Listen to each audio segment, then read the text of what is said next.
And doctor আলিফের second যে ঘটনাটি, সেই ঘটনাটি আমরা শুনে আসবো। আশা করছি এই ঘটনাটিও আপনাদের অনেক আনন্দ দেবে। থ্যাংক ইউ রাসেল ভাই। সেকেন্ড যে ঘটনাটা সেটা বাংলাদেশ থেকে অনেক দূরে, জি আমেরিকার ঘটনা আর কি। তো যার ঘটনা বলবো তিনি আমার থেকে বয়সে অনেক বড়। তো আমি জাফর আঙ্কেলই বলছি। ঘটনাটা তার ছেলের কাছ থেকে রিসেন্টলি পাওয়া।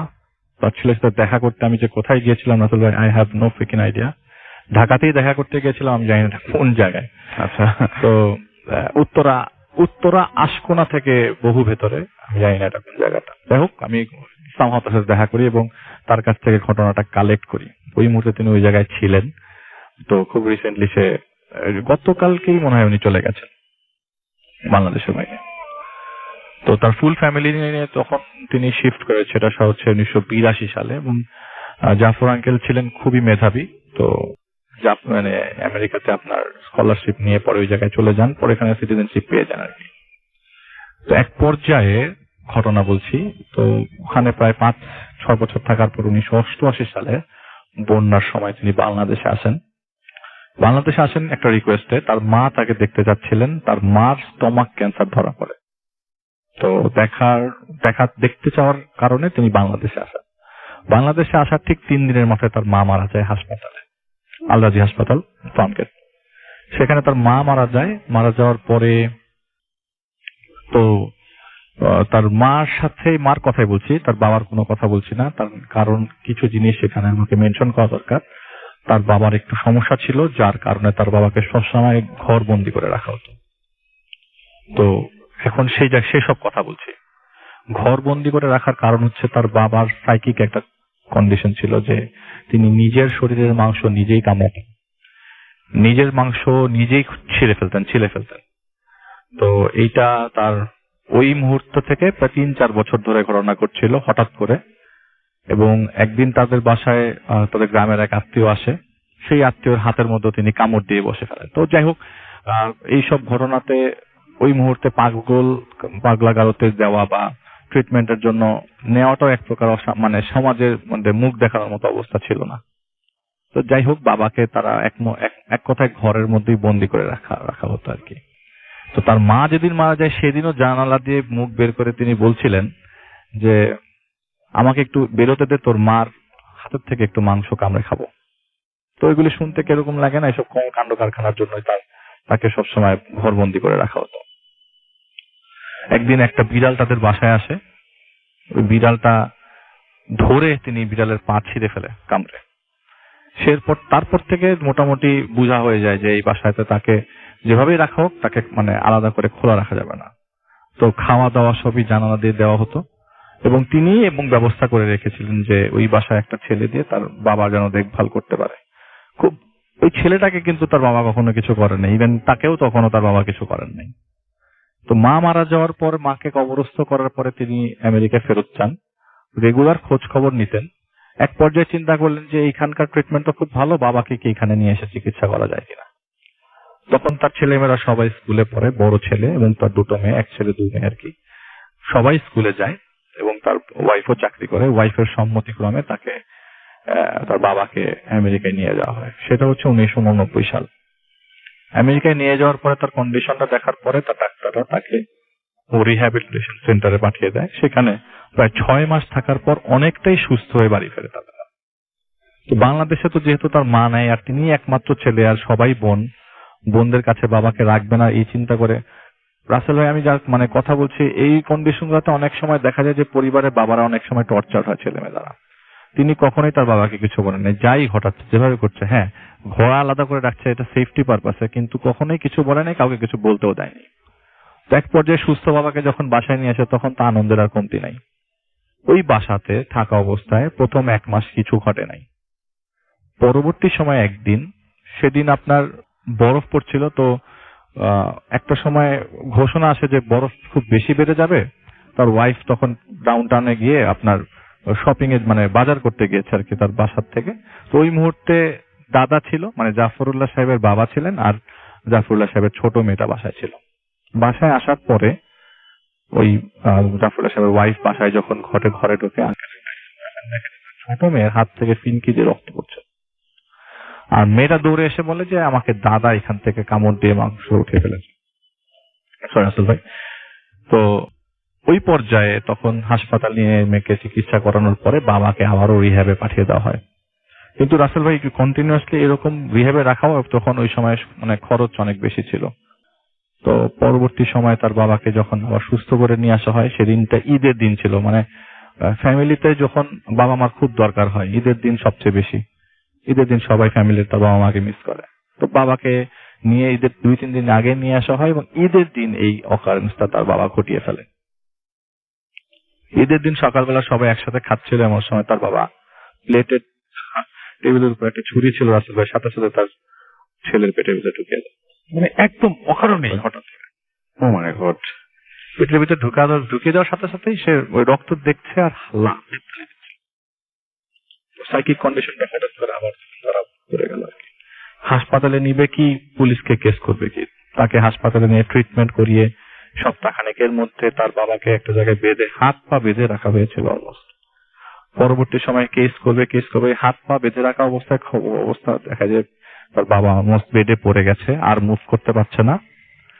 ডক্টর এসে দেখলো এবং তার ওয়াইফকে অনেক রিকোয়েস্ট করলো, এবং রিকোয়েস্ট করার পর বললো যে আমি আমার বাবাকে বাংলাদেশে পাঠিয়ে দিব, তুমি আলাদা করে পুলিশের কোনো কেস করো না, এটা সিম্পল একটা অ্যাক্সিডেন্ট হিসেবে বলো। তার ওয়াইফকে সে কোনোভাবে কাকুতি মিনতি করে রিকোয়েস্টটা করে রাখে আর কি।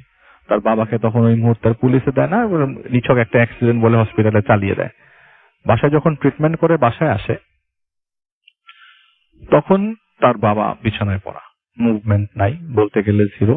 হয়তো কোনো কিছু একটা হিট করেছে তার মাথার মধ্যে, সে তার ছেলের পেটে ছুরি ঢুকিয়ে দিয়েছে, কোনো ধরনের মুভমেন্ট নাই। ডাক্তার বলেছে যে লিভারটা চলে গেছে, অলমোস্ট সব পচে গেছে লিভারটা, অবস্থা খুবই খারাপ, এই লোক খুব বেশি দিন বাঁচবে বলে মনে হচ্ছে না। তখন সে প্রচন্ড কষ্ট পাচ্ছে, বিছানার মধ্যেই খুবই কষ্ট পাচ্ছে। পরের দিন তার বাবাকে মারা যায়, ঠিক পরের দিন মারা যায়।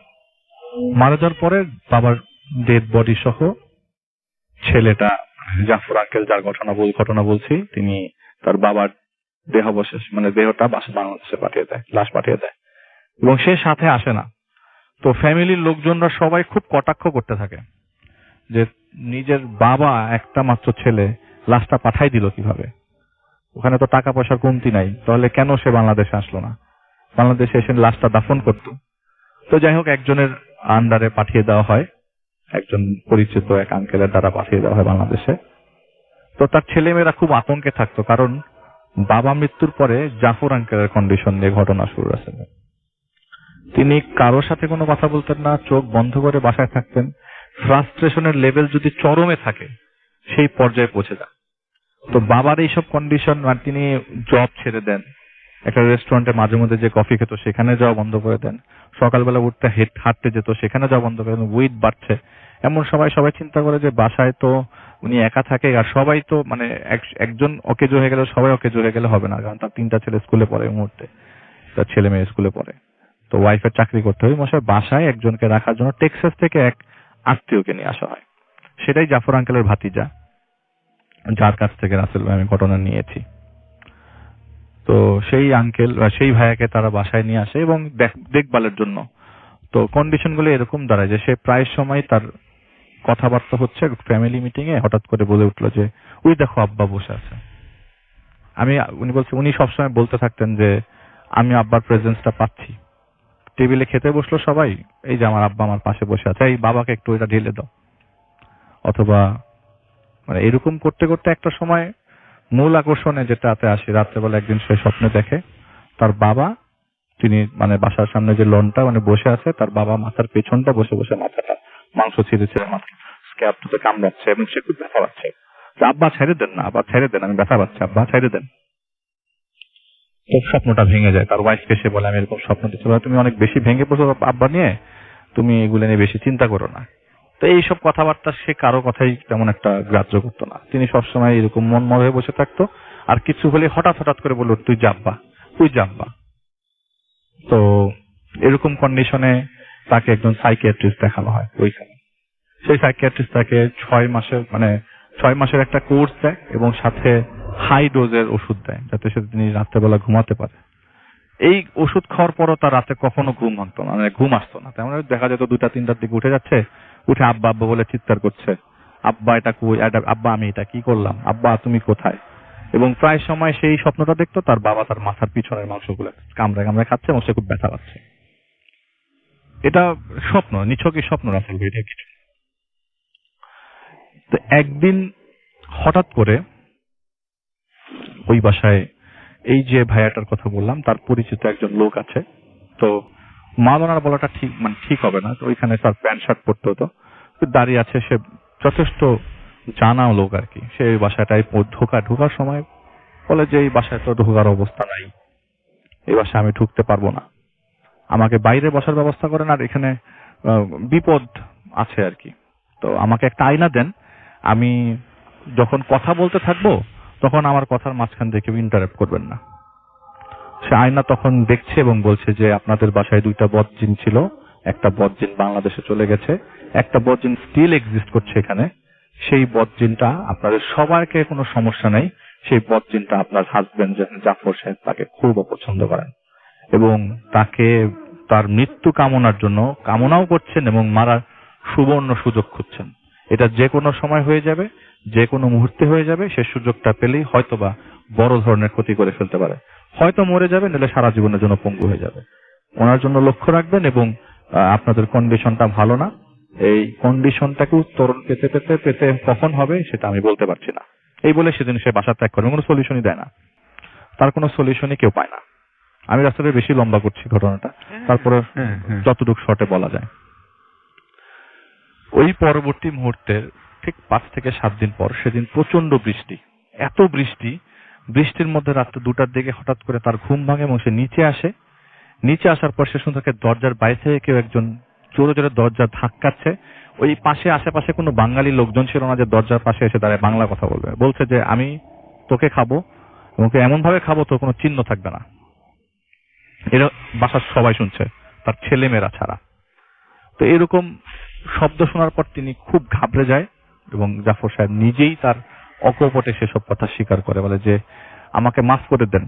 সে কাউকে কিন্তু বলছে না, সে হঠাৎ করে সোফার মধ্যে বসে বসে মাথা নিচু করে কান্না করতে করতে বলছে আমাকে মাফ করে দেন, আমি আর পারছি না, আমাকে মাফ করে দেন। সেদিন যদি আব্বাকে আমি বাংলাদেশে পাঠাই দিতাম আমার ওয়াইফের কথা শোনার পরে, তাহলে এই ঝামেলাগুলো এখন হইতো না।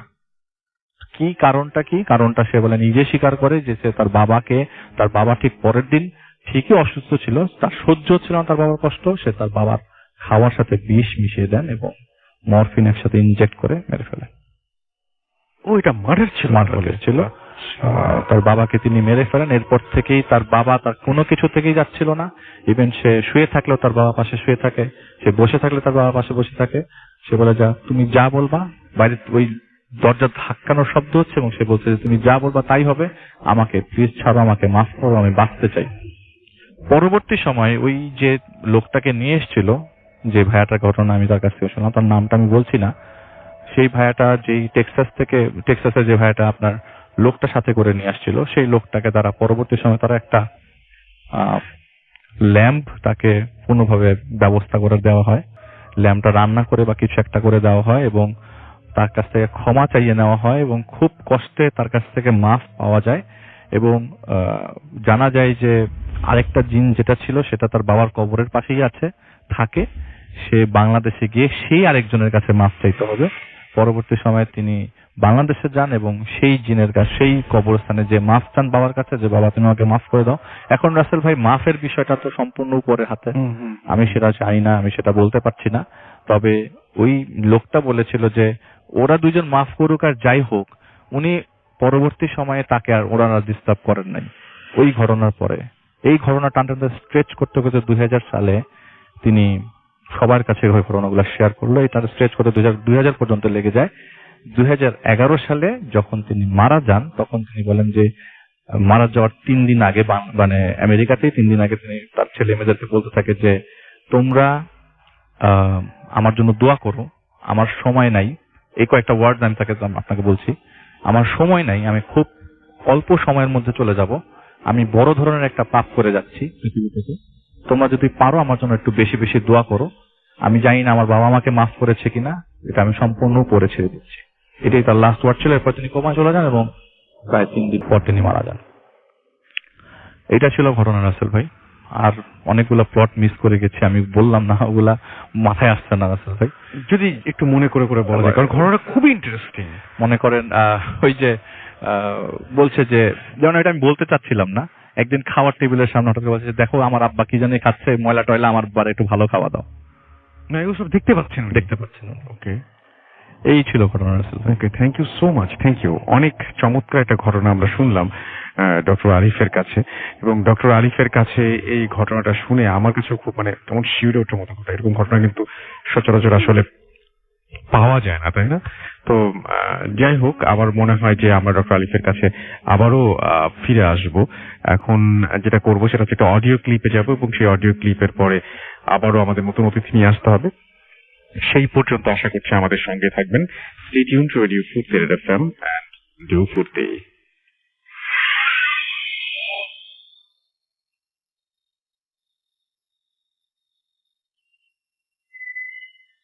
আসসালামু আলাইকুম রাসেল ভাই, আমি চট্টগ্রাম থেকে রাজিয়া বলছি। আমি একজন শিক্ষানবিশ আইনজীবী এবং অবভিয়াসলি রেগুলার লিসনার। যারা একজন এর আগে ঘটনা পাঠিয়েছে 3টি, পরপর আপনারা সেগুলো প্লেও করেছেন, এই জন্য কথা দিয়েছিলাম ব্যাক করবো, বাট ব্যস্ততার কারণে আসলে সেটা হয়ে ওঠেনি। আজ অনেকদিন পর, কারণ শুক্রবার, আজকে আমার হাতে অবসর আছে, সো রাতে ঘুমও আসছে না। রাত এখন 3টা। ভাবলাম আমার নিজের সাথে ঘটা কোনো ঘটনায় আজকে আমি আপনাদের জানাবো। নিজের সাথে আমরা পারিবারিক ভাবে ফিল করেছি এমন ঘটনা বেশ কিছু আছে, আর কিছু এমন যেগুলো আসলে আমরা এই মুহূর্তে শেয়ার করতে চাই না, কারণ বোধহয় অনেকে এসেছেন, এমন শেয়ার করেছেন, প্রবলেম ফেস করেছেন, অনেকের কাছে শুনেছি, নিজে থেকেও মনে হয় যে না, কিছু ব্যাপার আসলে একান্ত নিজের কাছে রাখাই ভালো। আজকে 2006 এবং 2006-এর শেষের দিক এবং 2007-এর মাঝামাঝি কিছু সময় আমরা একটা বাসায় ছিলাম। সেই বাসায় ঘটে যাওয়া দু একটা ঘটনা আজকে আপনাদেরকে বলার চেষ্টা করব। সেই বাসায় আসলে যখন আমরা ইন করি, আমরা খুব তাড়াহুড়ো করে বাসাটা চেঞ্জ করি। বাসাটা অবভিয়াসলি বাবার পছন্দ ছিল। বাবার পছন্দ মানে হচ্ছে মোটামুটি একটু সুবিধা দেখে বাবা বাসা ইন করতে পছন্দ করেন। আমাদের মতো আমি বা মা যেভাবে সবকিছু একদম দেখে শুনে নিজের মন পছন্দ হলে যাব, না হলে যাব না, ওভাবে বাবা বাসা দেখেন না। খুব দ্রুত সে বাসাটা আমরা শিফট করেছিলাম। বাসায় ঢোকার পর থেকে আসলে আমাদের খুব একটা ভালো মনে হচ্ছিল না, কারণ বাসাটা ছিল কবরস্থানের অপোজিটে। মা অবভিয়াসলি কবরস্থানের অপোজিটে কোনো বাসা নিতে ইন্টারেস্টেড ছিলেন না। বাবাকে যখন আমরা জিজ্ঞেস করলাম যে বাবা আপনি কেন সিলেক্ট করলেন, আপনি জানেন আমরা কবরস্থানের অপোজিটে থাকতে পছন্দ করি না। কি বলবো, বাবা সন্তান দেখে এসেছিলেন, অপোজিটে কবর আছে, বাবা খেয়াল করেননি, সো কেয়ার করা। আমরা সবাই আমাদের খুব আপসেট ছিলাম। তার উপর আবার মাঝখানে হতে না হতে নানান ধরনের কথাবার্তা শুনছি যে এখানে কোনো ফ্যামিলি এসে যেভাবে আসে, ভালো কোনো ফ্যামিলি আসলো সে কিন্তু ভালো অবস্থান নিয়ে আর ব্যাক করতে পারে না। কেন জানি সবাই এখান থেকে নিঃস্ব হয়ে যাওয়ার একটা রেকর্ড ছিল আমাদের আগ পর্যন্ত। এখন অবশ্য তারা সেখানে কোনো ভাড়াটিয়া রাখেন না, জমিদার নিজের ছেলেদেরকে বিয়ে করিয়ে ছেলে বউদেরকে সেই বাসাগুলোয় রাখেন। আমরাই ছিলাম লাস্ট ভাড়াটিয়া ওই বাসার। তো ঘটনায় যায়, ওই বাসায় যখন আমরা থাকতাম আসলে প্রায় দেখতাম রাত 1টা-2টার পর কেমন জানি নিস্তলার বাসা ছিল, বলে রাখি সেটা, যার কারণে আপনি হাঁটতে হাঁটতে কিন্তু জানেন আপনার হাতে লাগার কথা। তো রাত 1টা-2টার পর একদম কনফার্ম 2টার পর, মাঝে মাঝে 1টার পর, সেটা খুব কম, বাট 2টার পর একদম মাস্ট আমরা রেডি থাকতাম এক সময় যে এখন শব্দ হবে। মনে হতো কেউ লাঠি দিয়ে আপনার জানালা দেওয়াল জুড়ে, বাচ্চারা করে না খেলা, যে একটা লাঠি নিলাম হাতে, ঘষে ঘষে যাচ্ছি, জানালা পড়লে জানালা, দরজা পড়লে দরজায় সেই লাঠিটা ঘষে ঘষে যাচ্ছে, এরকম শব্দ হতো। এর কিছুদিন পর দেখা গেল শব্দ হচ্ছে নক করার, খুব সিরিয়াসলি কোনো মানুষ আপনার কাছে হেল্প চাচ্ছে, সেরকম নক।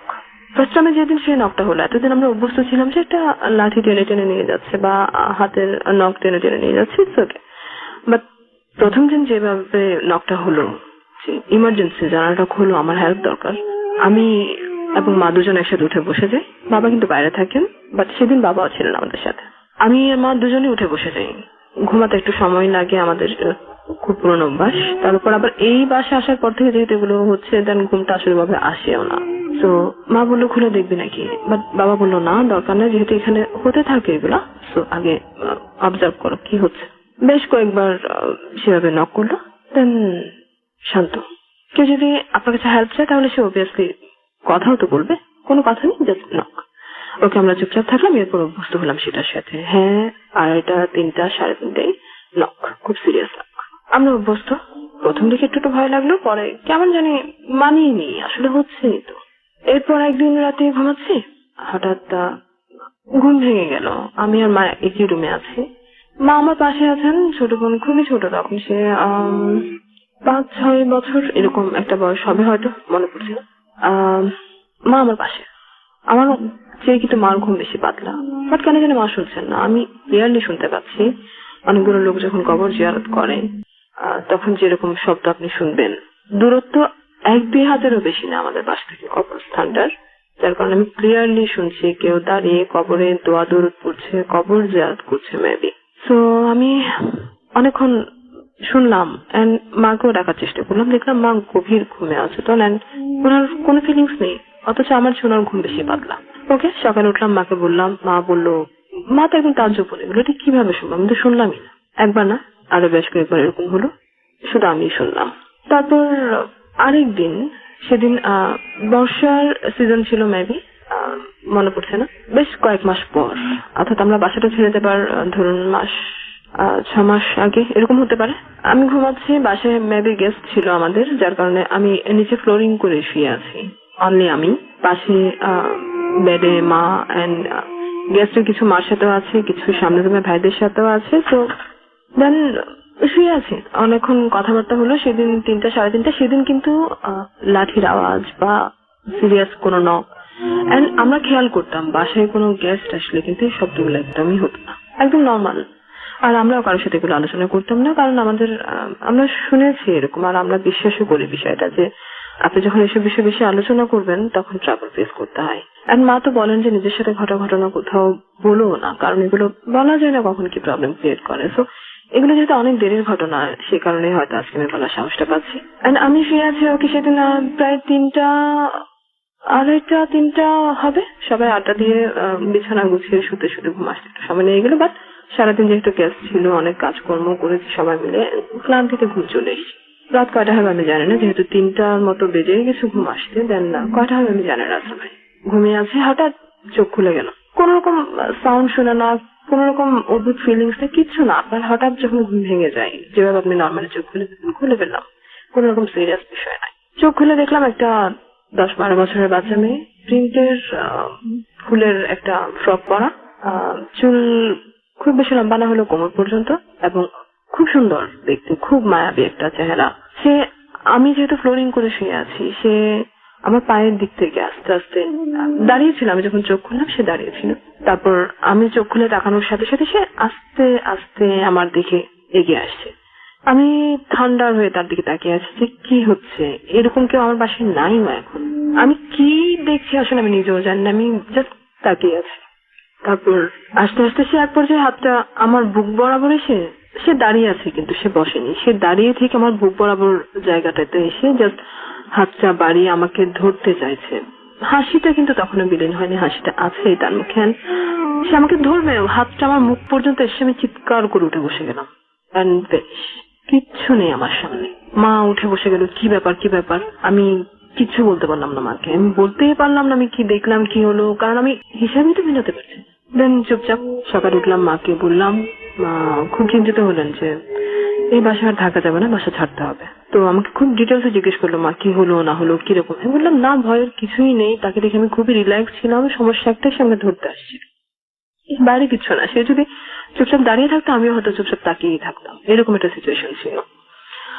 ওকে, এরপর আমরা খুব দ্রুত বাসা বদলানোর চেষ্টা করছি, এন্ড নানা রকম সমস্যা আমরা সেখানে ফেস করেছি। এগুলো ছাড়াও আমাদের কেন জানি ফিনান্সিয়াল কন্ডিশন খুবই উইক হয়ে যাচ্ছিল দিন, কেন জানি কোনো না কোনো সমস্যা আমাদের লেগেই থাকি, কোনো না কোনো, আমরা কিছুতে সমস্যা থেকে বের হয়ে আসতে পারছি না, এরকম একটা সিচুয়েশন। দেন পাশে কিছু পুরোনো লোকাল পিপল ছিল যারা ওখানেই থাকেন, ওরা বললো যে আপনারা এখান থেকে বের হয়ে যাওয়ার চেষ্টা করেন, এই ঘরে যারা এসছে তারা কিন্তু কখনো নিজেদের জিনিসপত্র বা নিজেদের সচ্ছল অবস্থা নিয়ে ব্যাক করতে পারেনি, ঘরটার অবস্থাই এরকম, কোনো ক্লারিফিকেশন নেই, বাট আপনারা বিশ্বাস করলে করেন, না করলে নাই, আপনারা বাসা চেঞ্জ করেন। দেন একদিন সকালে উঠে মা দরজার সামনে চাল ময়দা টাইপের কি সব পড়ে থাকতে দেখলো, খুবই অদ্ভুত একটা ফিলিংস, কি বলবো এটা।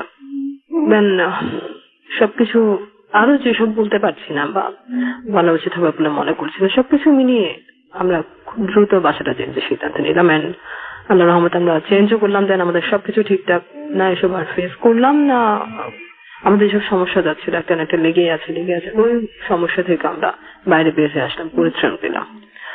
ওকে রাসেল ভাই, আজ আর নয়, নিজের সাথে ঘটা আরো কিছু ঘটনা আছে, আমি জানি না আসলে সেখানে আমি শেয়ার করবো কিনা, বাট আদার্স যেসব আমার নানুর বাড়ি রিলেটেড অনেক ঘটনা, মার কাছ থেকে এত ঘটনা শুনেছি রাসেল ভাই, আমি চেষ্টা করবো সেখান থেকে কিছু ঘটনা বলার জন্য, বাট কবে নাগাদ সময় বের করতে পারবো জানি না, হোপ করছি যে খুব শীঘ্রই হয়তো সময় বের করতে পারবো। ওকে, ভালো থাকবেন, দোয়া রাখবেন, আল্লাহ।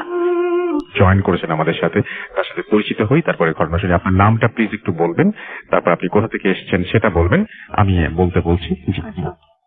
আসসালামু আলাইকুম, আমি ওয়ালাইকুম নিশাত, মিরপুর 1 থেকে এসেছি। আপনার সঙ্গে যিনি আছেন আমার হাজবেন্ড আছে। জি, আমার নাম একটু কাছে এসে বলতে হবে। জি, আমার নাম নূর, আমরা মিরপুর 1-এ থাকি, মিরপুর 1 সলিমুদ্দিন মার্কেট। ওকে, আমরা চলে যাই ঘটনায়।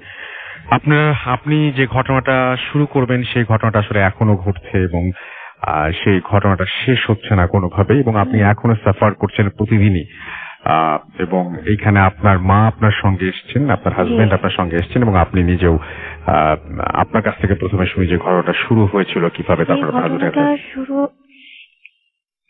এই ঘটনাটা শুরু হয়েছিল 2010 সালে, যখন আমরা উত্তরাতে থাকতাম। কামারপাড়া নামে আমরা একটা জায়গায় ছিলাম, ওইখান থেকেই ঘটনাটা শুরু হয়। তখন আমি ক্লাস 4-এ পড়তাম, এটা 2010 সালের কাহিনী। তখন আমি আগে থেকেই ভূত এফএম শুনি, তখন থেকে মানে কিছুটা যখন দেখতাম মনে করতাম যে হ্যালোসিনেট হচ্ছে বা অন্য কিছু, এই টাইপের সবসময় এইগুলো ভেবে এগুলোকে পাত্তা দিতাম না। আর এই একদিন আমি বসেছিলাম, ওই দিনও শুক্রবারই ছিল, ভূত এফএম শুনবো, এরকম বেশি রাতও না, 10:30 11টা এরকম টাইম হবে। আমি একটু বাসার ডিটেলসটা দিয়ে নিই। আমরা ছিলাম 3 তলাতে, আর সামনে একটা বাসা ছিল 3 শেড, ওইখানে একটা বড় আম গাছ ছিল, ওইখানে মানে কিছু ঝামেলা ছিল। যাই হোক, তো ওইখানে আমি বাসায় যখন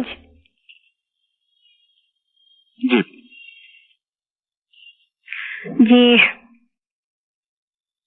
অবশ্যই। তোমার ওখানে যখন ও যে সময় বাসায় ছিল, ওটা কিরকম টাইম ছিল? ওই টাইমটা ছিল 10:30 থেকে 11টা পর্যন্ত। ওই টাইমে আমি জানালার কাছে বসেছিলাম, হঠাৎ দেখি যে একটা মেয়ের মতো, মানে আকৃতিটা মেয়ের ছিল, বাট ফেস দেখা যাচ্ছিল না, মানে বয়স্ক ছিল কিছুটা। যাই হোক, ওরকম একটা মেয়ে ছিল বসা। ওই মেয়েটা তখন মানে মুখটা লুকানো টাইপ বসা ছিল।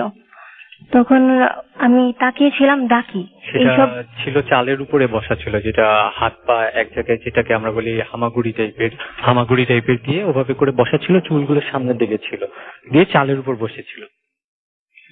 হ্যাঁ, তারপর আমি কিউরিওসিটি বশত মেয়েটাকে ডাক দিই। ডাক দেওয়ার পরে কিছুক্ষণ ডাকাডাকির পরে সে অ্যান্সার করে না বা তাকায় না। অনেকক্ষণ পরে যখন আমার রাগ হয় তখন একটু আমি ডাক দিই, তখন সে যখন তাকায় আমার দিকে, মানে ফেসটা কেমন ছিল এটা এক্সপ্লেন করা সম্ভব নয়। একে তো মনে হচ্ছে তাকিয়ে আছে, বাট তার চোখটা মানে দেখা যাচ্ছে না, একদম ফুল একটা মানে ছায়া টাইপের কিছু দেখা যাচ্ছে। এত ভয়ানক ছিল এটা, যেটা বলে এক্সপ্লেন করা আসলে সম্ভব নয়। একদম ফুল তাকিয়ে আছে, দেখে মনে হচ্ছিল যে এখনই হয়তো আমাকে এসে ধরবে বা কিছু বলবে। অনেক রাগান্বিত ভাবে তাকিয়েছিল। এই ছিল আমার প্রথম কাহিনী। মানে আপনি হচ্ছে ওই আপনার এখন যে সমস্যাগুলো হচ্ছে, সমস্যাগুলো তো খুব সিভিয়ার। আপনি আপনার হাজবেন্ড আছে এখানে, যেমন ওনারা বলছিলেন যে আপনার সামনে, চোখের সামনে মুহূর্তের মধ্যে আপনার হাতে বিভিন্ন জায়গায় দাগ পড়ে যায়, বিভিন্ন জায়গায় বিভিন্ন ধরনের স্ক্র্যাচ পড়ে, তারপর আরবি ওয়ার্ড ওঠে কিন্তু উল্টো, তারপর খ্রিস্টিয়ানদের যে ক্রস আছে সেটাও উল্টো হয়, মানে এরকম ধরনের কিছু চিহ্ন হয়, মানে আবার বিভিন্ন ওয়ার্ড লেখা ওঠে। এখানে আমি তোমার এটাকে ক্লিয়ার করে দিচ্ছি সবার জন্য। সেটা হচ্ছে, ও যেটাকে দেখেছিল সর্বপ্রথমে চালের উপর যেটা কথা বলছে, এই জিনিসটাই আমাদের ধারণা মতো, এবং আমরা অনেক হুজুর দেখিয়েছি, অনেক কবিরাজ দেখিয়েছি, তাদের সবার ভাষ্য অনুযায়ী এই জিনিসটাই সেই জিনিস। ইভেন অনেক ক্ষেত্রে যখন জিন হাজির করা হয়েছে আজ পর্যন্ত অনেকবার, করানোর পরে প্রত্যেকবার স্বীকারোক্তি এসেছে ওর এখন পর্যন্ত যে প্রবলেমগুলো, এই প্রবলেমগুলো সেই সময় থেকে শুরু হয়েছিল এবং সে যখন চালে যে বসেছিল তখন যখন তাকে ও ডেকেছিল ও তখন থেকে এসেছে ওর সাথে। আর এইটা মেইন প্রবলেমটা শুরু হয় আমাদের বিয়ের পরে থেকে। বিয়ের প্রথম থেকে আমি অনেকটা এথিস্ট টাইপের ছিলাম, যে আমি ধর্ম বিশ্বাস করতাম না, কোনো কিছু বিশ্বাস করতাম না সেভাবে করে এথিস্ট ছিলাম। বিয়ের প্রথম দিকে ওর কিছু কিছু সিনড্রোম দেখা দেওয়া শুরু করলো। এটা হচ্ছে গিয়ে অক্টোবরে 2017 সালে মিরপুরে আমাদের বর্তমান যে বাসায় আমরা অবস্থান করছি এই বাসায়, যে ও অনেক সময় দেখা যেত আমার উপর রাগ করছে, করে আমাকে মারতে চাচ্ছে। একদিন শুয়ে আছি, শুয়ে থাকতে থাকতে আমার আঙ্গুল ধরে বলছে যে তোমার আঙ্গুলটা আমি ভেঙে দিই। আমি চিন্তা করেছি যে হয়তো রাগ করেছে বা দুষ্টুমি করছে, এরকম চিন্তা করে বলেছি যে তাহলে ধরো ভেঙে দাও। তখন আমার মা দেখেছে যে ও ভাঙতে গিয়েছে পুরোপুরি, আমি টান দিয়েছি, মা দেখেছে, দেখে ওকে বকা দিচ্ছে, দিতে দিতে তখনও বলছে যে আমি এরকম করিনি, তো না আমি এটা করিনি। তখন আমরা চিন্তা করলাম হয়তো কোনো মেন্টালি প্রবলেম হতে পারে, এরকম তো সাধারণ হয় মানুষের। নতুন পরিবেশে এসেছে, এত টানাটানি গিয়েছে, বিয়ের একটা সিজন গিয়েছে, এই জন্য এটা হয়েছে। কিছুদিন যেতে না যেতে আমাদের বাসায় কিছু লোকজন আছে, আমরা আড্ডা টাড্ডা দিচ্ছি, হঠাৎ করে ওর হাতে একটা বাইটের চিহ্নটা পুরোপুরি সাপের দাঁতের মতো, 3টা দাঁত, বাচ্চাদের দাঁতের সাইজের মতন গ্যাপ করে সাপের মতন 3টা দাঁত। ও মানে আমাদের কাছে এসে হাতটা দেখিয়ে পুরো কান্না করে ফেলেছে যে আমার কি এখনো কামড়াচ্ছে কি যেন, দেখো আমরা ঠিক বুড়া আঙুলটা সাইড থেকে, রাসেল ভাই আপনি দেখতে পারবেন এইখান থেকে 3টা দাঁতের দাগ একদম সাপের মতো, মানে বুড়ো আঙুলের ঠিক নিচের দিকটায়। আমরা চিন্তা করছি হয়তো অ্যালার্জি বা এই টাইপের কোনো কিছু হবে, যেটা অ্যালার্জি টাইপের কোনো কিছু একটা দাগ পড়েছে। তার কিছুদিন পরে আমার এক ফ্রেন্ড আমার দেশের বাড়ি থেকে ঢাকায় বেড়াতে আসে তার ওয়াইফকে নিয়ে। আসলে আমাকে ফোন দেয় যে নতুন বিয়ে করেছিস, আমি আসি তোর বাসায় দেখা করতে। আমরা তাকে নিয়ে আসি, বাসায় নিয়ে এসে আমরা রাত্রি আনুমানিক 3টা পর্যন্ত আড্ডা দিয়ে আমরা আমাদের রুমে যখন শুতে যাওয়ার আগে আমি আর আমার ওয়াইফ মার রুমে গিয়েছি আমার, তাকে গুড নাইট দিতে, যে আমরা শুতে যাব। এরকম সময় হঠাৎ করে নুপুরের শব্দটা প্রথমে আমার ওয়াইফ পাওয়া শুরু করলো। নুপুরের শব্দ পাচ্ছে, তারপর বলছে যে এরকম নুপুরের শব্দ বারান্দা থেকে আসছে, মা তুমি কি এটা শুনতে পাচ্ছ? তখন মা একটু খেয়াল করে দেখে বলে মাও শুনতে পাচ্ছে। এবার দুইজনের এরকম দেখে আমি তারপরে চিন্তা করলাম কিরকম নুপুরের শব্দ, আমি একটু খেয়াল করে দেখি। এবার আমি শুনতে পেয়ে আমার কেন জানি আচমকে একটু ভয় লাগা শুরু হলে আমি মোবাইল ফোন থেকে ইউটিউবে যে সূরা ইয়াসিন চালিয়ে দিলে নুপুরের ও বলছে খালি যে সাউন্ডটা বাড়ছে, এটা বন্ধ করে সাউন্ডটা বাড়ছে। বলতে বলতে রাসেল ভাই সর্বোচ্চ 5 থেকে 6 সেকেন্ডের মধ্যে ও চিল্লিয়ে উঠে খাটে শুয়ে আমাকে ধরতে আসছে, মারবে, যে সাউন্ডটা বন্ধ করো থেকে এবার কর। ফেসটা দেখতে, সেই সময় ওর ফেসটা দেখতে কেমন বলা যায়, যে রাগান্বিত হিন্দুদের রাগান্বিত দুর্গা বলে যেরকম, ওই টাইপের, মানে বড় বড় চোখ করে এমন ভাবে যে আমাকে মেরে ফেলবে, এই টাইপের একটা ফেস এক্সপ্রেশন তৈরি করে। আমরা তো ভয় পেয়ে, যেটা এরকম কেন হচ্ছে। তখন আমার পাশের রুমে তো আমার ফ্রেন্ডরা ছিল, আম্মুকে বললাম কি তুমি দ্রুত যাও, যে ওদেরকে ডাক দাও। আম্মু কিছু চিন্তা না করে আম্মু ওদেরকে ডাক দিতে গেল। ওইটুকু সময় আমি ধরে রেখেছি, যদিও একটু ভয় লাগছে, বিশ্বাস করি না ভয় লাগছে।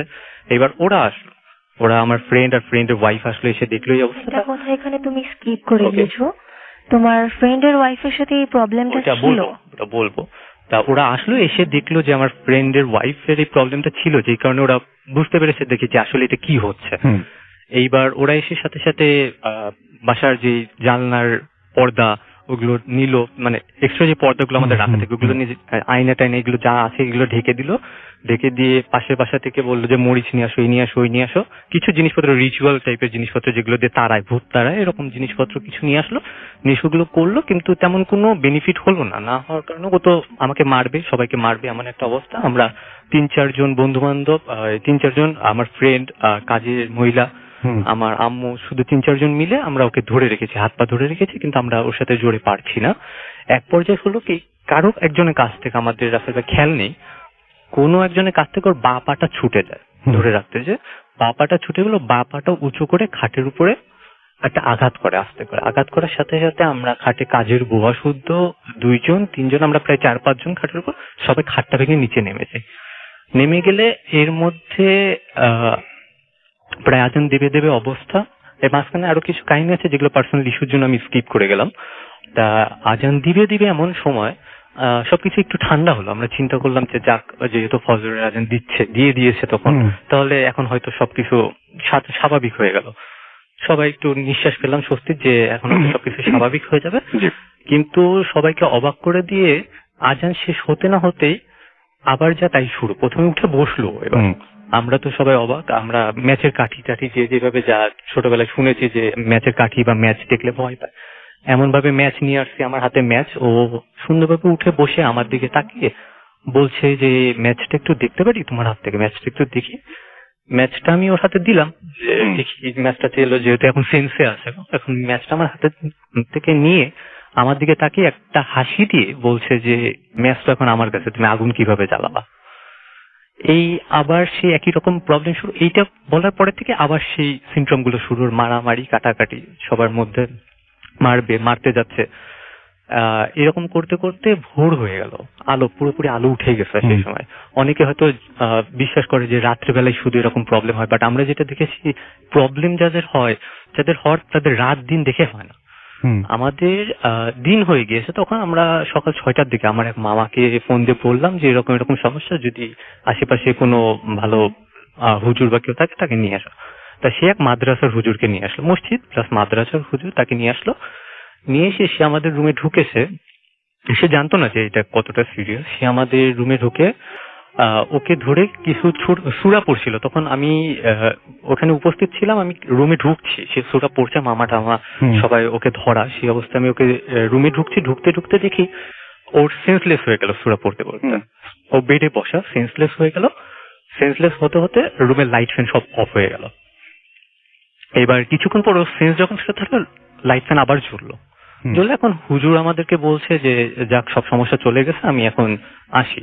তা আমরা রাসেল ভাই সে সময় বুঝতে পারিনি যে হুজুরটা নিজেই কতটা ভয় পেয়ে সেখান থেকে চলে যাচ্ছে। তা আমরা সবাই স্বস্তি নিঃশ্বাস পেলাম আরেকবার, যে যাই হোক হুজুর এসেছিল, সব সমস্যা মিটে গেছে।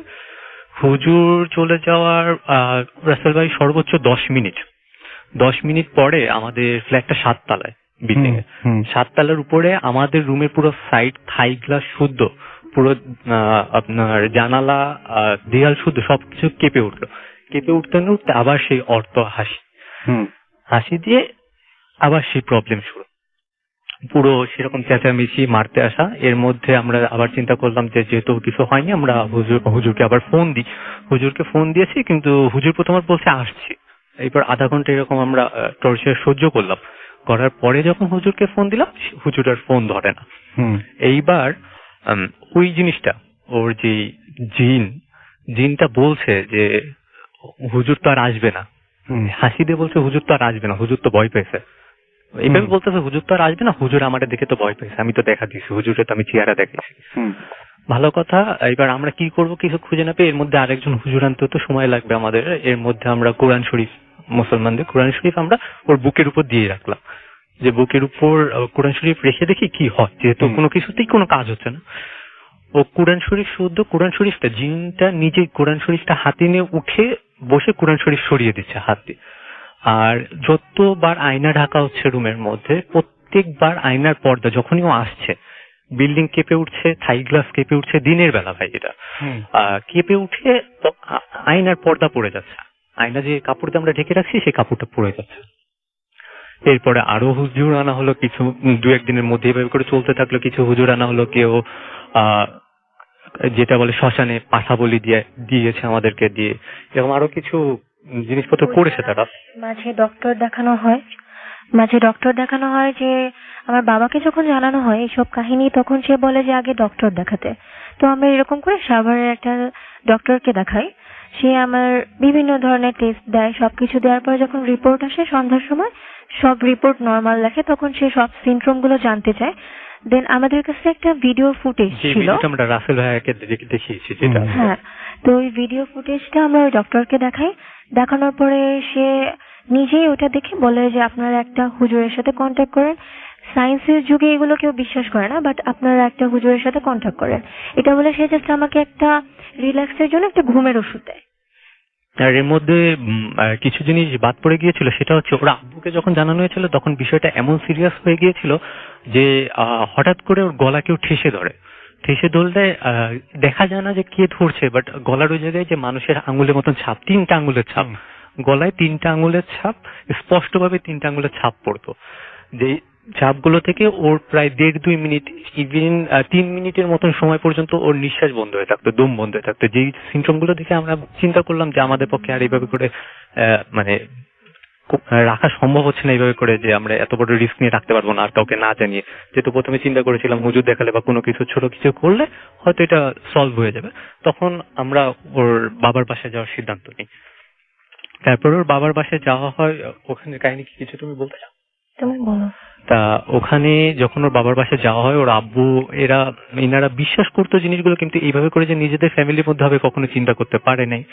ওখানে আমরা যাই, ওখানে গেলেও একই রকম সিনড্রোম দেখা দেয়। দেখা দেওয়ার পর একবার একটা তান্ত্রিক ছিল, একটা হিন্দু, তা কি জান জটা, হয়তো তাকে আমাদের ওই অঞ্চলে জটা নামে খুব খ্যাত সে, তার কাছে যাওয়া হয়। সে গেলে বলে কি তোমার সাথে 3টা জিন আছে, তা তার মধ্যে 3টা জিন আছে, সে ছাড়িয়ে দিতে পারবে। বলতে আমাদেরকে কিছু রিচুয়াল দেয়, রিচুয়াল দেওয়ার পরে কোনোভাবে সেই জিনিস যায় না, কিন্তু তার কাছ থেকে আসার পর আমাদের প্রবলেম গুলো আরো বাড়তে থাকে। আগে যেহেতু শুধু গলা ঠেসে ধরে রাখতো, এখন মানে পুরোপুরি শরীরে মারের দাগ হয় এবং পুরো শরীরের বডিতে স্ক্র্যাচের দাগ, সেটাও 3 আঙ্গুলের।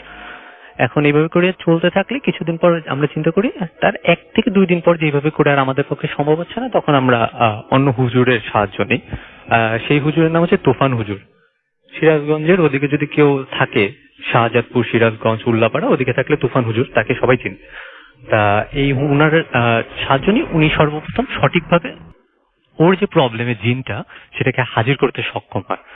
তা উনি যেদিন আসে সেদিন যখন আমাদেরকে বসায়, সাধারণভাবে আমরা প্রথমে চিন্তা করি একটা হ্যাংলা পাতলা মানুষ, দেখে মনে হচ্ছে না সে হুজুর, সে কি বা করবে, এতজন আসছে গেছে কিছু করতে পারে না। সে ওকে বসায়, বসানোর পরে প্রথমে বিভিন্ন রিচুয়ালি ডাকে, সে জিনদেরকে ডাকলে সবাইকে বলে, আশেপাশে ওর আব্বু আমি শুদ্ধ যারা থাকে সবাইকে বলে ওকে একটু শক্ত করে ধরে রাখবেন, যেতে আমাকে আঘাত করতে পারে। আমরা সবাই ধরে রাখি। তা ডাকলে কিছু রিচুয়ালি ডাকার পরে আসার পরে সে একটা লাঠি নিয়ে ওর পাশ থেকে সার্কেল করে একটা। তা সার্কেলটা করার পরে আপনার জিনকে বলে তুই এবার ঠান্ডা হ, তুই দেখ তুই এখান থেকে বেরোতে পারবি কিনা। তা তখন জিনটা ঠান্ডা হয়ে বলে কি না আমি এখন আর বেরোতে পারবো না জায়গা থেকে। বলে তুই কে, তারপর জিনের উপর কিছু মানে টর্চার করে, জিনকে কিছুভাবে মারে, কিছু স্পেল পড়ে। বলে রাখা ভালো এগুলো সব মুসলিম স্পেল, আমাদের সুরা টুরা এসব পড়ে আঘাত করার পর বলে তুই কি এখন আমাদের সাথে কথা বলবি? তখন ও বলে হ্যাঁ রাজি আছি, আমি এখন আপনাদের সাথে কথা বলবো। তখন বলে তোরা কয়জন? বলে যে আমরা 3 জন। বলে যে 3 জন তো ওর মুখ দিয়েই বলছে? হ্যাঁ ওর মুখ থেকে বলছে, ওয়াইফের মুখ থেকে বলছে যে তোরা কয়জন? তো ওর মুখ থেকে বলছে যে আমরা 3 জন। বলে যে তোরা কারা, কি পিচাস, কি ধরনের জিন? তা বলে আমরা পিচাস। বলে কিছু ধরনের জিনের কথা বলে আমরা পিচাস। এখন বলে যে তার মধ্যে জিন বলতেছে তার মধ্যে আমি মুসলমান আর 2 জন আছে, এরা 2 জন হচ্ছে হিন্দু। তা বলে হিন্দু, বলার পর বলে তোরা কি করে যাবে? বলে আমরা এই মেয়েকে ছেড়ে যাবো না, যেভাবে করে সাধারণভাবে অনেকেই জানে জিনরা বলে যাবো না, এই করবো না ওই করবো না, এভাবে বললে তখন সেই হুজুর ওই জিনের উপর আবার একটু টর্চার করে। কিছুটা টর্চার করার পরে জিনগুলো যেতে রাজি হয়। বলে হিন্দু জিন 2টা বলে সে সময় যে আমাদেরকে তো পাঠিয়েছে সেই জটা, যে জটার কাছে তোমরা গিয়েছিলা, সে জটা আমাদেরকে পাঠাইছে তোমাদের কাছে। তা বলে তাহলে তোরা চলে যা। বলে আমরা তো যেতে পারবো না, আমরা গেলে জটা আমাদের উপর অত্যাচার করবে। তখন বলে আচ্ছা তাহলে একটা কাজ কর, তোরা কালেমা পড়ে মুসলমান হয়ে চলে যা। পরে ওখান থেকে ওই জিন 2টা কালেমা পড়ে মুসলমান হয়ে কোরআন শরীফ ধরে প্রতিজ্ঞা করে চলে গিয়েছে। সাথে এই যে জিনটা আমাদের এখন স্টে করছে, এই জিনটাকেও কালেমা পড়ে কোরআন শরীফ ছুঁয়ে তওবা করানো হয়েছিল যে তুই চলে যাবি। ও তওবাও করেছিল, কিন্তু ওই 2টা জিন, যে 2টা হিন্দু ছিল, ওই 2টা চলে গিয়েছে, কিন্তু এ আর যায়নি। এ কিছুদিনের জন্য অফ গেল। অফ থাকার পরে কিছুদিন পর থেকে আবার সিনড্রোম শুরু হলো। এইবার কিছুদিন পর আবার একটা হুজুর দেখালাম আমরা এরকম সিনড্রোম দেখতে যে নিঃশ্বাস বন্ধ হয়ে আমি যায়। আবার একটা জিনিস দেখতে পেতাম যে আমার সাথে সবাই বসা, বাট আমি দেখতে পাচ্ছি কেউ একজন মানে ছায়ামূর্তি টাইপের 3 জন বা 6 জন একটা বড় প্লেট টাইপের কিছু এনে আমাকে নিয়ে যেতে আসছে। এরকম দেখে আমি চিল্লাপাল্লা করতাম, মাঝে দেখতাম যে উল্টো দিকে নামাজ পড়ছে বাট উল্টো দিকে, পশ্চিম দিকে না, উল্টো হয়ে নামাজ পড়ছে, এরকম কিছু জিনিস দেখতাম। তারপর সাউন্ড পেতাম যে কেউ আমাকে ডাকছে বাইরে আসতে, রাত্রেবেলার দিকে প্রায় 2:30-3টার দিকে, তখন দেখা যেত আমাকে ডাকছে। অনেক সময় এই সাউন্ড গুলো আমার মা বাবা বা আশেপাশে যারা থাকতো তারাও পেত, গেট খোলা হলেও আর কাউকে দেখতে পেত না। ওকে, আমরা আপনার কাছে আবার ফিরে আসবো, তার আগে ডক্টর আলিফের কাছে একটু যাব এবং তার ঘটনাটা আমরা শুনে আসবো এবং তারপরে আবার আসবো। আমি দেখছিলাম পুরো সময়টা আপনারা যখন ঘটনা বলছিলেন, আপনি খেয়াল করেছেন কিনা জানি না, ডক্টর আলিফ খুব মনোযোগ দিয়ে আপনাদের কথা শুনছিলেন। মানে উনি তো মানে নিজের ঘটনাগুলো বলেছেন, বেশ টায়ার্ডও ছিলেন, তারপরেও আজকে একটু অসুস্থ, হঠাৎ করে হাতে একটা আঘাত পেয়েছেন। তারপরে আমি দেখলাম যে পুরো সময়টা খুব আগ্রহ নিয়ে শুনছিলেন। মানে এটাই হচ্ছে আলিফের একটা গুণ বলবো আমি। এবং যে ঘটনা ঘটলে, কোনো ঘটনা পেলে সেটাকে যাচাই বাছাই করা এবং খুব আগ্রহ নিয়ে, মানে যারা যত বেশি ভালো লিসেনার তারা তত বেশি ভালো করে আবার ঘটনাগুলো বুঝিয়ে বলতে পারে। তো আমরা চলে যাবো ডক্টর আলিফের থার্ড ঘটনায় এবং আমি পুরো সময় দেখছিলাম যে খুব না রাসেল ভাই, আসলে সত্যি কথা বলছিলাম যে আমি যে ঘটনা এখন বলবো এইখানে আবার ইনভলভমেন্টটা কম। ওনার যেমন ওনার শরীরের উপর ভর করেছে, এরকম কেসেস আমি বহু দেখেছি। যে এই জন্যই আমি দেখলাম যে খুব আগ্রহ নিয়ে আপনি শুনছেন। হ্যাঁ, বহু কেসেস আসছে যে সামান করে নিয়ে আসছে যে ভর করা জিনটাকে সরানোর জন্য। আসলে যা হচ্ছে আশেপাশে, ভূতটা হচ্ছে একটা কাপড়, আসল তো জিন। তো আমরা আসলে যেটা বলতে গেলে আর কি, যে আমার ঘটনা নেক্সট যেটা লাস্ট আমি ঘটনাটা শেয়ার করব, আসলে রাসেল ভাই সময়ের তো খালি আমার ঘড়ি এবং ওনার ঘটনা, কোনো সমস্যা নাই, কোনো সমস্যা নেই, আমরা শুনি। এখন যে ঘটনা শেয়ার করবো এটা হচ্ছে আমার কাছে আসে ফেসবুকে। আপুটা হচ্ছে ফারজানা নাইম, ওনার হাজবেন্ডের ঘটনা আর কি। ওনার হাজবেন্ডের নামটা বলছি না, যেহেতু উনি মিডিয়াতে চাকরি করে, মিডিয়াতে কাজ করে। তো ওনার দেখা যায় যে মোস্ট অফ দ্য টাইম বাসায় আসার, মনে করেন যে বাসায় আসার টাইমটা হচ্ছে রাতের বেলা। মোস্ট অফ দ্য কেস আছে যে রাতের বেলা বাসায় ফিরত। তো একটা সময় ডিসিশন হয় তারা বাসা চেঞ্জ করে। বাসাটা ছিল আগে যেখানে ছিল সেখান থেকে তারা বর্ণশ্রীতে বাসা শিফট করে। তো বাসাটা শিফট করার পর সেদিন বাসাটায় উঠে তার ননদ তার সাথে থাকতো, তার 2 ছেলে মেয়ে, সাথে একটা মেয়ে থাকতো আর কি। এবং তার হাজবেন্ডটা মোস্ট অফ দ্য টাইম রাত দেরি করে আসতো। তো সেদিন তারা বাসা শিফট করার পর হাজবেন্ড ছিল না। তো তাদের বাসা গোছাতে গোছাতে রাত 2:30 বেজে যায়। তো খাওয়া দাওয়া করে সবাই শুয়ে পড়ে। এমন সময় থেকেই আর কি, ওই দিন থেকেই শব্দ একদম শেষ অবধি পর্যন্ত তাকে ওই বাসাতে সাফার করতে হয়, যে 1-1.5 মাস ছিল ওই বাসাতে। তো প্রথম দিন রাতের বেলা হঠাৎ করে শিলপাটার শব্দ, উপরের ফ্ল্যাট থেকে শিলপাটার শব্দ আসতেছে এবং এত জোরে জোরে শিলপাটার শব্দ, এটা বন্ধই হচ্ছে না।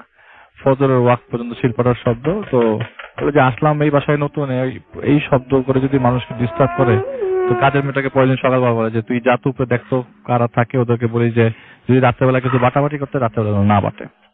আপু তার মেয়েটাকে বলে। তো কাজের মেয়েটা উপরে যায় এবং দেখে যে উপরে কোনো ফ্ল্যাটে কেউ থাকে না, উপরটা পুরোটাই খালি। তাদের ওই বাসার 5 তলাটা, মানে 6 তলাটা আন্ডার কনস্ট্রাকশন আর কি, তারা থাকতে 5 তলাতে। তো সে খুব অবাক হয়ে যায়, তাহলে এত শব্দ টব্দ কে করলো। এর পরের দিনও তার হাজবেন্ড দেরি করে বাসায় ফিরবে। তো রাতের বেলা তিনি এরকম করে সব বাচ্চাদেরকে ঘুম পাড়াতে প্লাস পুরো বাসাটা গোছাতে আবারও রাত দেরি হয়ে যায়। তো সবাইকে মিলে খাওয়া দাওয়া করে সে শুয়ে পড়ে। শুয়ে পড়ার পর আপনার শব্দ আসতে থাকে বাইরে থেকে, প্রচন্ড, জানালা দিয়ে প্রচন্ড শব্দ। রাত্রেবেলা ঘুম ভেঙে যায়। সেই ঘুম আর রাত্রেবেলা তিনি আর ঘুমাতে পারলেন না। ঠিক পরের দিন আবারও, সেদিনও তার হাজবেন্ড তার বাসায় ছিল। বাসায় থাকা অবস্থায় রাত্রেবেলা তার হাজবেন্ড তাকে নিয়ে, মানে সে হাজবেন্ডকে নিয়ে রাত্রেবেলা ঘুমাচ্ছিল। হঠাৎ করে তাদের ব্যালকনি যেটা ছিল সেইটা দিয়ে রাত্রে 2-3টার পরে হঠাৎ করে প্রচন্ড জোরে শব্দ। এত শব্দ যে শব্দের কারণে পরবর্তী সময় তারা আপনার দরজাটা খুলতে বাধ্য হয়। তার হাজবেন্ড দরজাটা খুলে দেখে বারান্দার মধ্যে যে বারান্দায় কে আছে, কিন্তু বারান্দায় কেউ নাই। শব্দটা তখন পর্যন্ত হচ্ছিল। হতে একটা পর্যায়ে তার চিন্তা করে যে না, এই অবস্থায় তো সম্ভব না থাকা এই রুমের মধ্যে।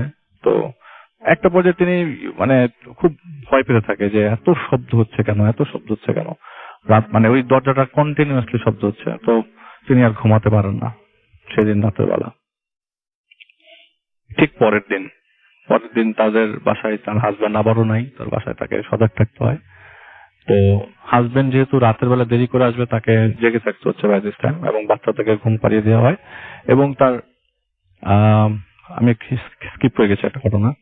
এর পরের দিন হাজবেন্ড বাসায় ছিল সকালবেলা, তো গোসল করে ওয়াশরুম থেকে গোসল করে তিনি চা বানিয়ে, তো বলে যে আমি একটা মিটিং আছে, তুমি তোমার জন্য এক কাপ চা বানিয়ে নিয়ে আসো। তো সে ওয়াশরুম থেকে ওয়াশরুম থেকে বের হয়ে আসে, যে কি ব্যাপার তুমি ওয়াশরুমের দরজা লাগাই দিচ্ছ কেন, যে কাজের মেয়েটা পরে এসে খুলে দেয়, তো ওয়াশরুমের দরজা বাইরে লাগাই দিচ্ছ কেন? বলে আমি তো বাইরে দরজা লাগাই দিইনি। বলে হ্যাঁ, লাইট অফ করে বাইরে দরজা লাগাই দিলা কেন? বলে তো তা আমি করি নাই কখনো। তো উনি বুঝতে পারছিল না তখন এই বাসাতে কি হচ্ছে না হচ্ছে। এর পরের দিন ঠিক, আমি কিন্তু প্রতিদিনের ঘটনা বলছি আসলে ভাই, ঠিক পরের দিন সেদিন রাতের বেলা বাচ্চাদেরকে ঘুম পাড়িয়ে দেওয়া হয়। ঘুম পাড়িয়ে দেওয়ার পর তিনি সজাগ ছিলেন, এবং সজাগ থাকা অবস্থায় এক পর্যায়ে তিনি ওয়াশরুমে যান, ফ্রেশ হতে যে বেরোতে যায়, দেখে তার সে যখন বেরোতে যাবে তখন তার বাথরুমের বাইরে যে দরজাটা লেগে গেছে, আর খুলছে না। সে চিৎকার করছে, কারো কোনো শব্দ নেই। ফ্যানের বাতাস থাকার কারণে ফ্যান ঘুরলে এরকম শব্দ পাওয়া যায় না, আর বাসায় সবাই ঘুমিয়ে গেছে। তো হঠাৎ করে তার ছোট ছেলেটা ঘুম ভাঙে, তো বলার জন্য যে বাচ্চার ঘুম ভেঙে গেছে, খালাম আপনি কোথায়? তো কাজের মেয়েটা রুমে আসার পর দেখা যায় বাথরুম ভেতরে এসে দরজা জোরে জোরে নক করছে আর কি। তো তখন সিটকিনি খুলে দেয়, কে দরজা লাগাইছে বা লাগাইলো কে। তো তখন কেউ বুঝতে পারছিল না যে আসলে ঘটছে কেন করছে, কি কারণে করছে, আর ঘটার কারণটা কি। তো এরপরে এরকম ঘটনাগুলা ঘটতে থাকা অবস্থায় তারা ডিসিশন নেয় যে এরকম ভাবে তো থাকা সম্ভব নাই বাসাতে। আর নুপুরের শব্দটা খুব আহামরি কিছু না, ওই শিল পাটার শব্দটা প্রতিদিন হচ্ছে, বাথরুমে পানি পড়ার শব্দ, কন্টিনিউয়াসলি পানি পড়ছে। আর পরবর্তী সময় তিনি একটা কথা হচ্ছে, তিনি তাহাজ্জুদের নামাজ পড়তো, আবার তার তাহাজ্জুদের নামাজ পড়ার পর সে ফজরের নামাজ পড়ে ঘুমাতো। এই বাসায় আসার পর থেকে তাহাজ্জুদের নামাজের সময় তিনি লক্ষ্য করলেন যে তার সাথে নামাজ যখন তিনি পড়ছেন, তার সাথে কি জানি সিজদা দিচ্ছে। তা আপনি যখন জামাত পড়বেন, আপনি বুঝবেন পিছনে আপনার সাথে কেউ নামাজ পড়ছে কি পড়ছে না। তিনি ওটা বুঝতে পারতেন যে তার সাথে কেউ নামাজ পড়ছে। তো এটা ফজরের ওয়াক্তে হয় বা তাহাজ্জুদের সময় হয়, এটা তার মা তাকে বলেছে যে তাহাজ্জুদের নামাজ যারা পড়ে তারা এরকম অনেক কিছু ফিল করে। তো তিনি বলল যে আমি আসলে তাহাজ্জুদের নামাজ না, আসলে আমি সব ওয়াক্তের নামাজ পড়ার সময় ফিল করতাম আমার সাথে কেউ নামাজ পড়ছে। আচ্ছা, সব সময় নামাজ পড়ছে, আমার সাথে কেউ নামাজ পড়ছে। তো এটা উনি রেগুলারলি ফিল করতো আর কি। তো প্রায় 1 মাস উনি মোটামুটি এইসব অবস্থা দিয়ে যাচ্ছিল।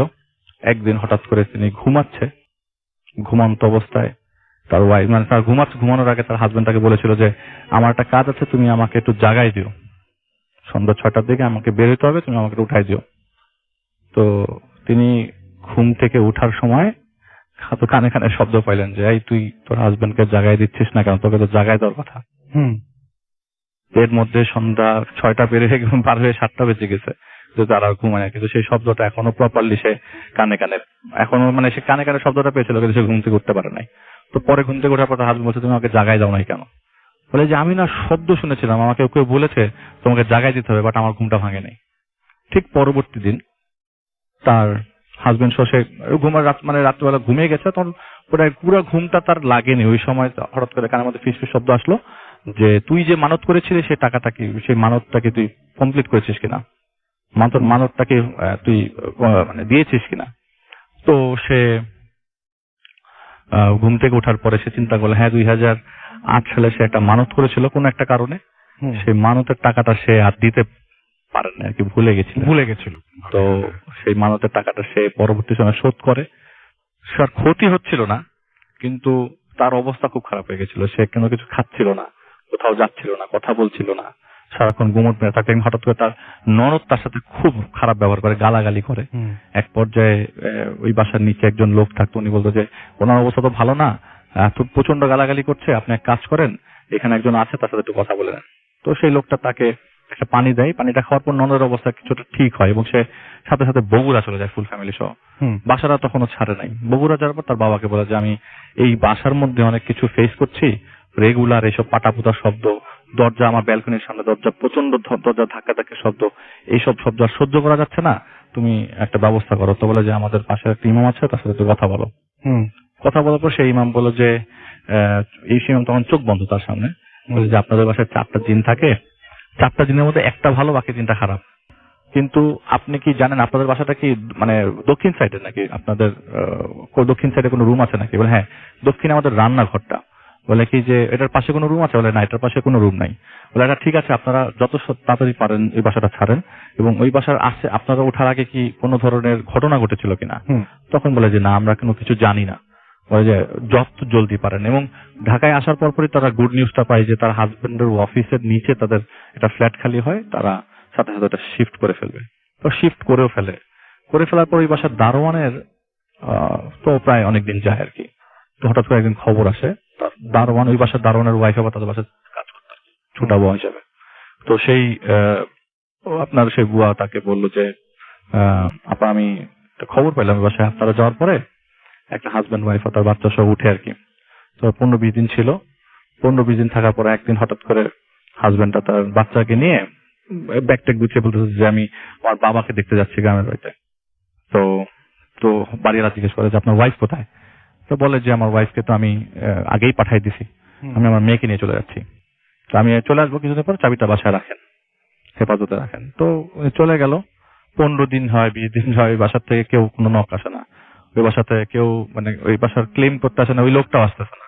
তো একদিন দরজা খুলে ভিতরে ঢুকে দেখে যে ওনাদের যে বেডরুম, সেই বেডরুমের তোষকের মধ্যে মুড়ানো তার ওয়াইফের লাশ।